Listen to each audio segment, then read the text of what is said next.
அனைவருக்கும் அன்பார்ந்த வணக்கங்கள். Welcome to daily diary channel. இன்னைக்கு காலையில் பிரேக்ஃபாஸ்ட் ரொம்பவே ஹெல்த்தியாக இருக்கணும் அப்படின்றதுனால நியூடுல்ஸோட சிறுதானியத்தில் செஞ்ச நூடுல்ஸ் தான் செஞ்சுருந்தேன்.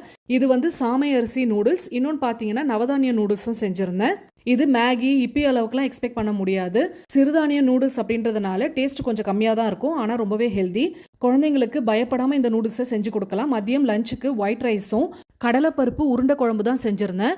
உருண்டை உடையாம ரொம்ப பர்ஃபெக்டாக வந்திருந்தது. நாங்கள் தனியாக வேக வச்சு சேர்க்க மாட்டோம். 10 நிமிஷம் குழம்பு கொதிச்சதுக்கப்புறம் உருண்டையை பிடிச்சு போட்டுருவோம். இது உடையாம எடுக்கிறது தான் எங்களுக்கு டாஸ்கே. இந்த மாதிரி செய்யும்போது உருண்டையில் குழம்பு ஊறி நல்லா டேஸ்ட்டாக இருக்கும். உருண்டை போட்டு மாவு கொஞ்சம் எக்ஸ்ட்ரா இருந்ததுனால வடையும் போட்டு எடுத்தாச்சு. வேற எதுவும் தொட்டுக்க செய்யல, உருண்டையும் வடையும் போதும் சொல்லிட்டாங்க. கூடவே ஏடு எடுக்காத கெட்டி தயிரோட இன்னைக்கான லஞ்சை கம்ப்ளீட் பண்ணியாச்சு. லஞ்ச் முடிச்சுட்டு சாப்பிட்றதுக்கு இன்னைக்கு ரொம்பவே சுவையான ஓரியோ ஐஸ்கிரீம் தான் செஞ்சிருந்தேன். ரொம்ப பர்ஃபெக்டாக சூப்பராக வந்திருந்தது. வீட்டில் எல்லாரும் விரும்பி சாப்பிட்டாங்க. இன்னைக்கான வீடியோ பிடிச்சிருந்தா லைக் பண்ணிடுங்க. நாளைக்கு சந்திக்கலாம். பாய்.